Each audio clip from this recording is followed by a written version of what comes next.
Écartée à de multiples reprises, l'hypothèse du 49.3 semble aujourd'hui la voie la plus praticable.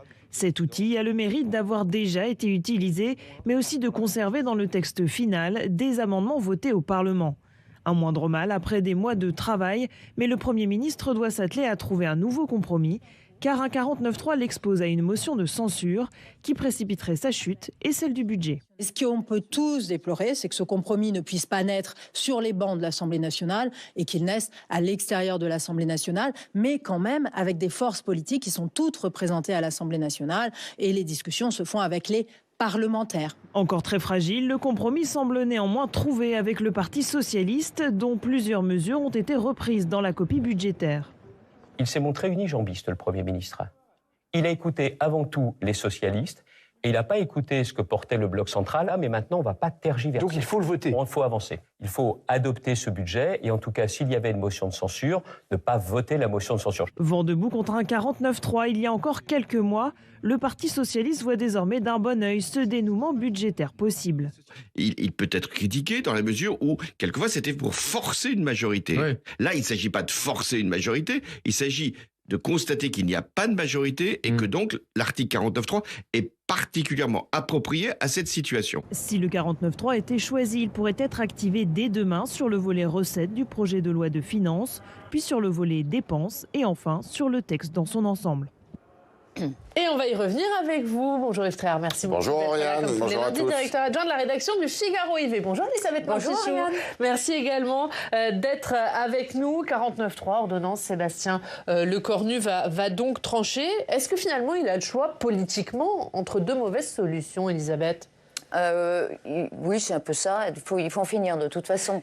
Le 49.3 avait sa préférence, sauf qu'il y a renoncé sous la pression du Parti socialiste. Maintenant, il doit le ressortir, donc s'asseoir sur une partie des promesses. Non, il faut en terminer avec ce feuilleton extrêmement délétère qui plonge quand même une partie de l'État dans l'impossibilité d'agir, évidemment.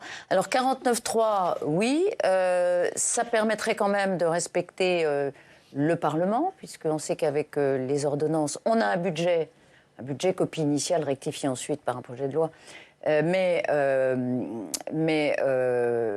on a un risque évidemment de froisser davantage les parlementaires. Bref, 49.3, décidé dans les heures qui viennent, annoncé sans doute demain devant la représentation, discuté ensuite à l'occasion de 3 motions de censure. Ce sont des mauvaises solutions. Est-ce qu'il aurait fallu qu'il le fasse plus tôt ? Évidemment, oui. Oui, tout ça pour en arriver là. Ouais. Il a essayé le compromis jusqu'au bout. Il coûte de plus en plus cher. Les exigences du Parti socialiste, on l'a dit depuis le début, c'était vrai sur la Sécu, c'est vrai sur le budget de l'État, sont de plus en plus importantes. On sait maintenant, c'est officiel quasiment, que ce sont les entreprises qui vont payer la facture de ce retard qui a été pris sur le budget par indécision ou refus obstiné de sortir ce 49.3 finalement. Quelle désolation. Est-ce que finalement, Elisabeth le disait, tout ça pour ça. Alors, on avait le sénateur socialiste Rachid Temal en début d'émission qui disait il y a 49.3 et 49.3. Là, c'est pas un 49.3 de blocage, c'est un 49.3 de compromis. Oui, mais de toute manière, ils habillent ça comme ils veulent.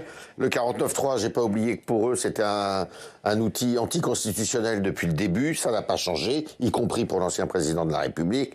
C'est dramatique, mais on va vite passer dessus. C'est dramatique pour le discours politique, c'est dramatique pour la crédibilité des hommes et des femmes politiques de ce pays, c'est dramatique pour le débat politique à venir, qui est malheureusement très abîmé, et évidemment tout ça fait les choux gras des extrêmes, aussi bien de M. Mélenchon que de Mme Le Pen.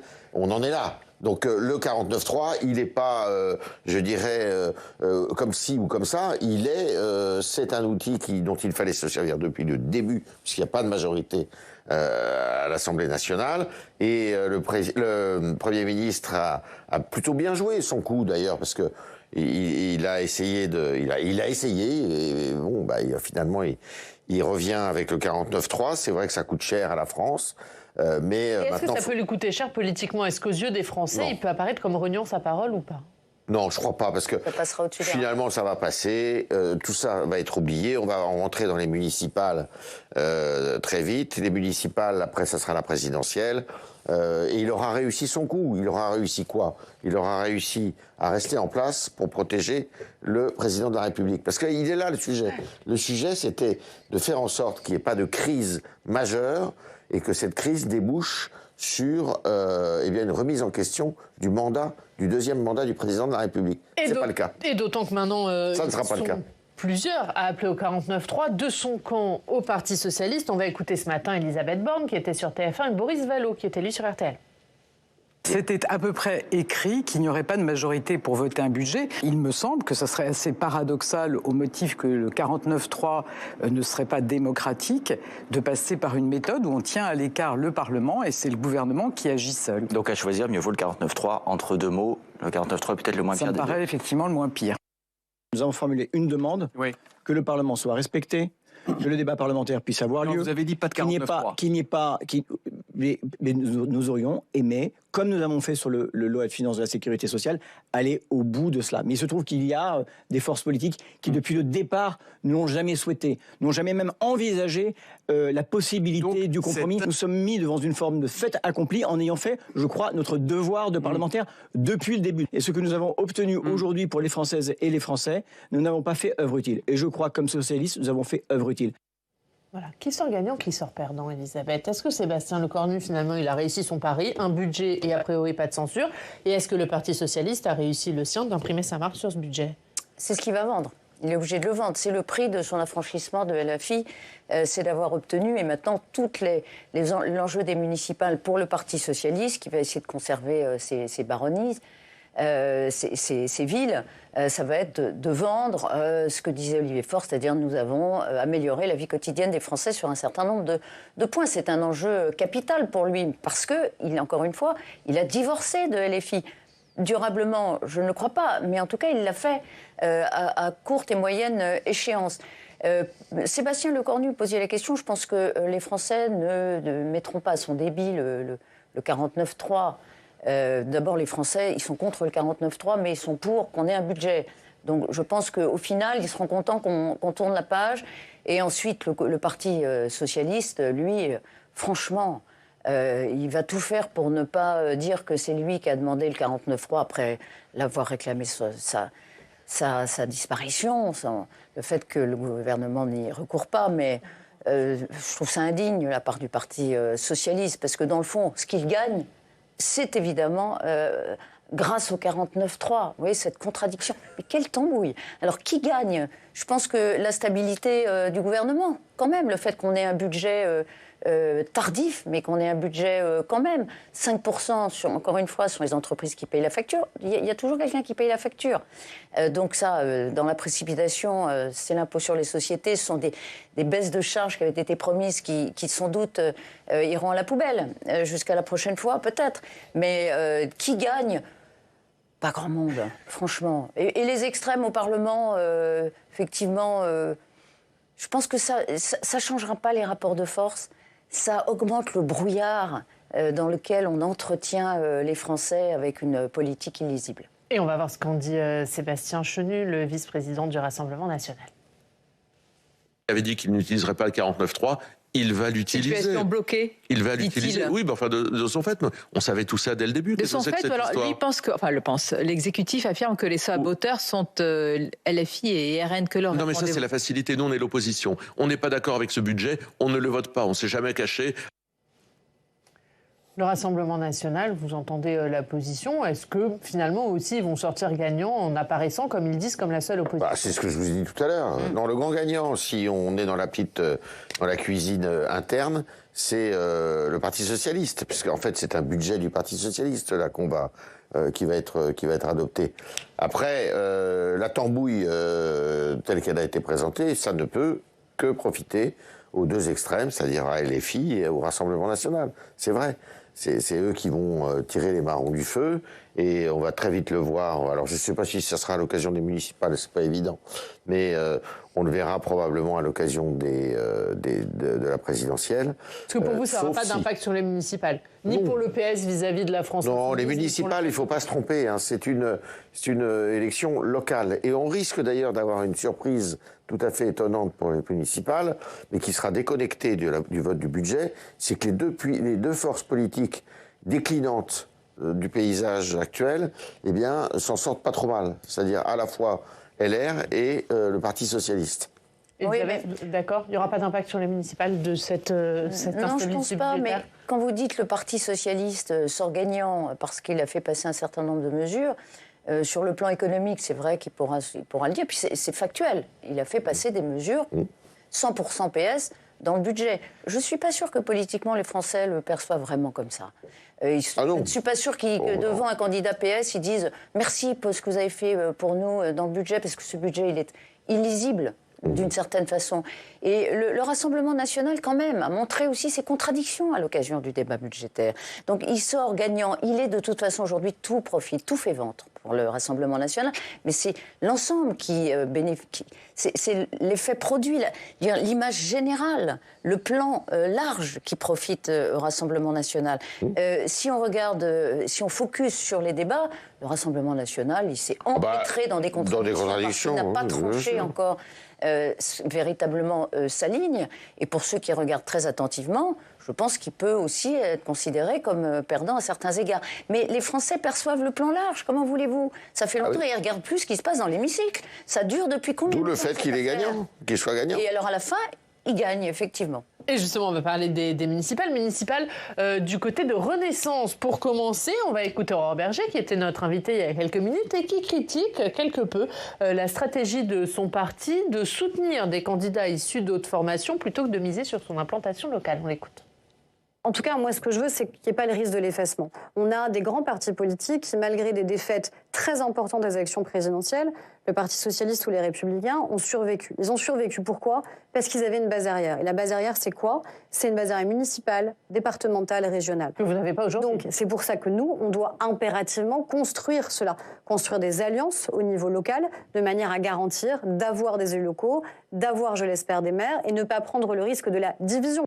Alors, il y a deux choses dans ce que dit Aurore Berger. C'est la nécessité d'alliance pour ne pas être effacé, qui est valable pour les municipales et pour la présidentielle. Et puis le fait finalement que Renaissance risque un peu l'effacement local en n'ayant pas présenté plus de candidats sous sa propre étiquette. Mais personne ne sait qui c'est Renaissance. Personne, on n'a jamais rien compris, quoi. Les gens pensent que c'est encore En Marche. Enfin, on n'en sait rien. C'est qui Renaissance d'ailleurs? Je suis pas sûr que les gens fassent la différence entre Renaissance, Horizon.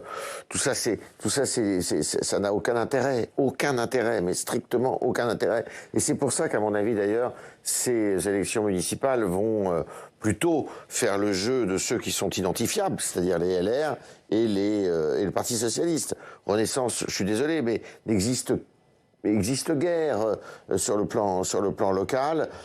Bon, il n'y a pas d'élan de parti, il n'y a pas de structure de parti, il n'y a pas un discours de parti. D'ailleurs, les partis sont tellement fatigués aujourd'hui que ça va être compliqué. Alors, Aurore Berger, je ne sais pas ce qu'elle peut escompter.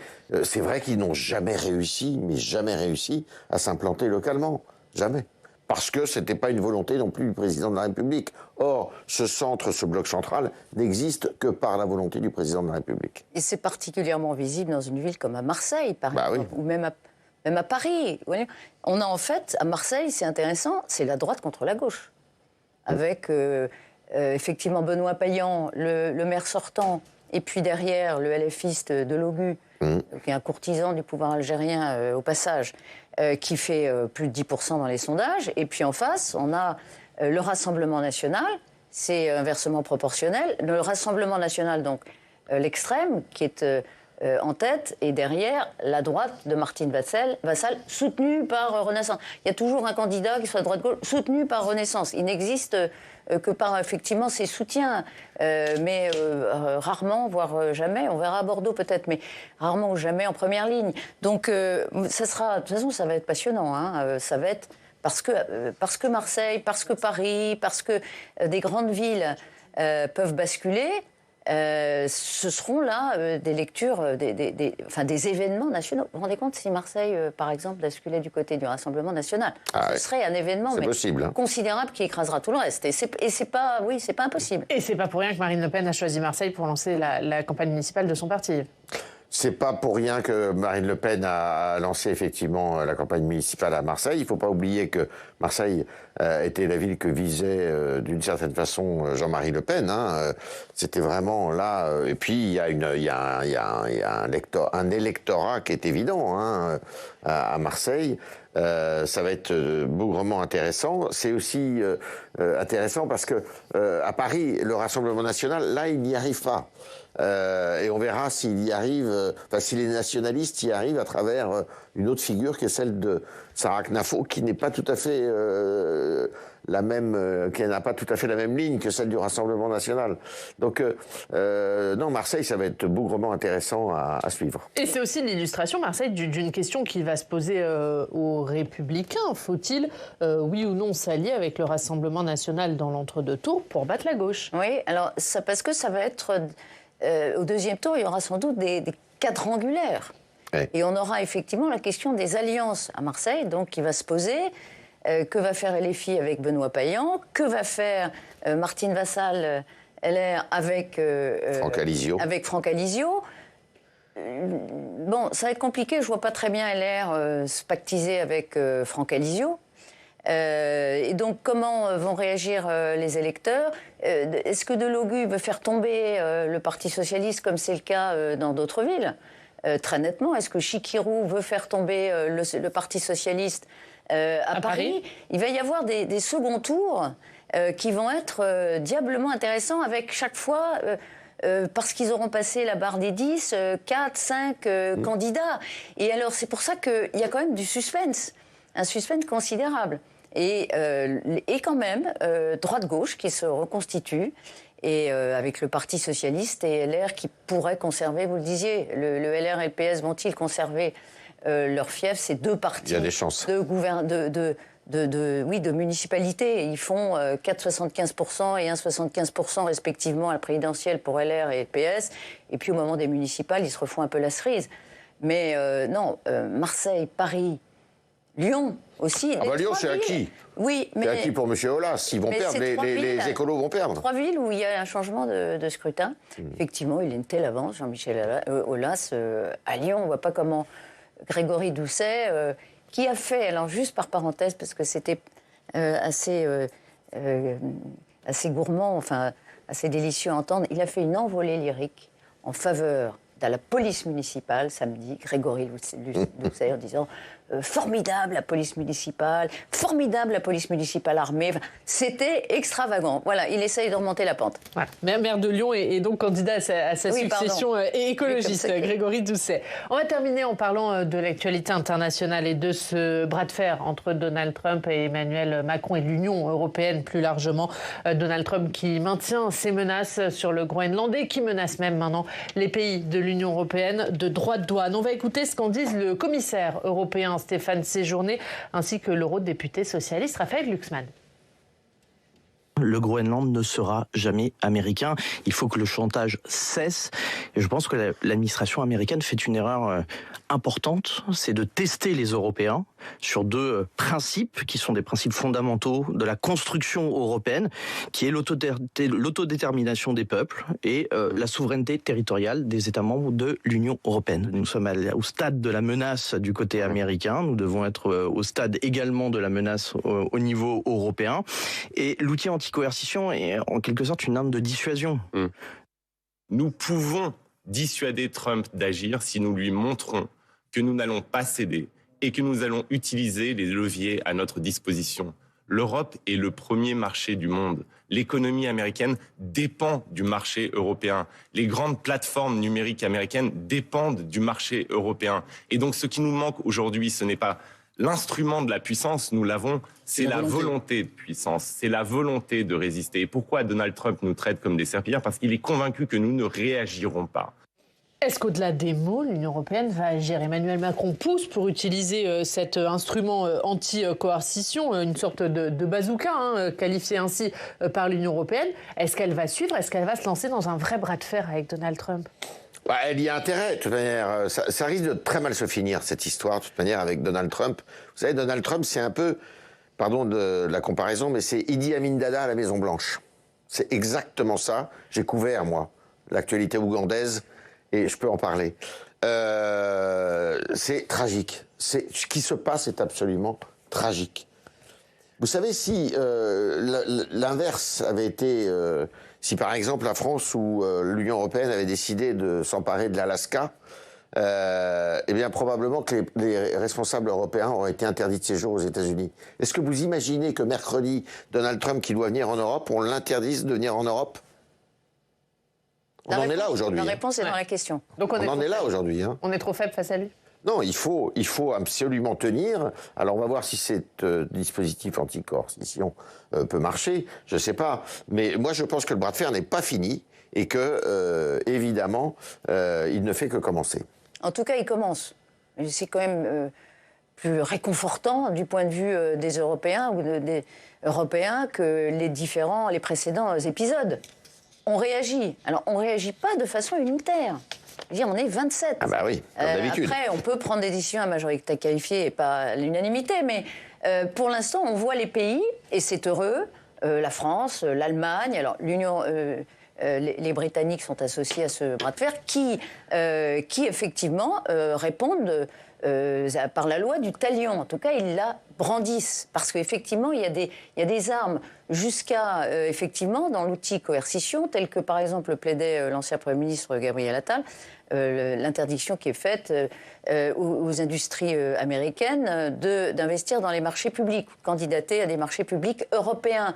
Donc, on a des outils. Maintenant, il faut tenir, il faut être unis et il faut voir, parce que vous faisiez là, évidemment une comparaison audacieuse avec Idi Amin Dada, ça s'est terminé de façon tragique et farcesque. Enfin, la démocratie américaine, c'est un peu la limite de la comparaison. On n'est pas tout à fait le régime ougandais au départ, mais donc on verra jusqu'où il va. Il s'est dégonflé, Donald Trump, face à l'exigence des pays du Golfe, les pétromonarchies, de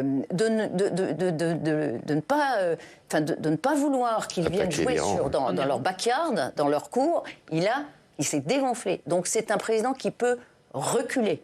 Est-ce que nous, on a la possibilité de faire reculer Donald Trump?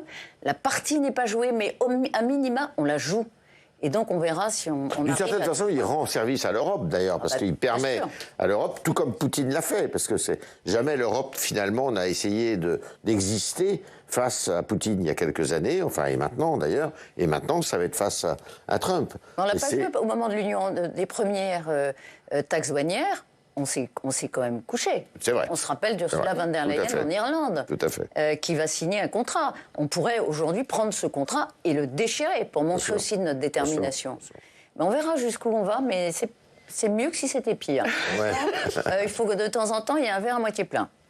Allez, on va terminer par l'histoire du jour, beaucoup plus léger. Je vous rassure, l'histoire du jour, elle nous amène dans l'Ain. Est-ce que vous connaissez la pizza acrobatique ? C'est quoi ça? La pizza acrobatique, c'est une discipline très sérieuse, attention. Il y a même un championnat du monde qui se tient en avril. La pizza acrobatique, ça consiste à réaliser des figures acrobatiques avec une pâte à pizza. Alors, il allait nous montrer dans l'Ain. Alors moi, je ne sais pas du tout faire, mais Francesco Valente, que vous voyez sur cet article, il est pizzaiolo à Montréal-Lacluse, dans l'Ain, et il s'y prépare avec assiduité à ces championnats du monde. Il a eu le déclic pendant le Covid. C'est pas une discipline facile parce qu'il a mis un an avant de pouvoir faire quelque chose avec sa pâte à pizza. Et tourner la pâte ou il tourne lui-même? Alors, il fait tourner la pâte. Et depuis 2023, figurez-vous qu'il enchaîne les trophées. 6 au total de trophées. Il prépare activement les championnats du monde. Ça rigole pas, il s'entraîne 1 heure par jour, sauf le dimanche, parfois devant les clients qui sont demandeurs d'acrobatie. Il y a juste un petit problème, c'est la hauteur sous plafond. Pas facile quand on envoie la pizza pour s'entraîner. On lui souhaite néanmoins bonne chance à Francesco pour les championnats du monde. C'est 14, 15 et 16 avril prochain au Royaume de la Pizza. L'Italie, voilà. La Voix de l'Ain qui est un très bon journal. Exactement, et c'est à lire dans La Voix de l'Ain. Merci beaucoup, merci Elisabeth. Merci. D'avoir été avec nous, merci à tous de nous avoir suivis. On se retrouve demain, très bonne journée.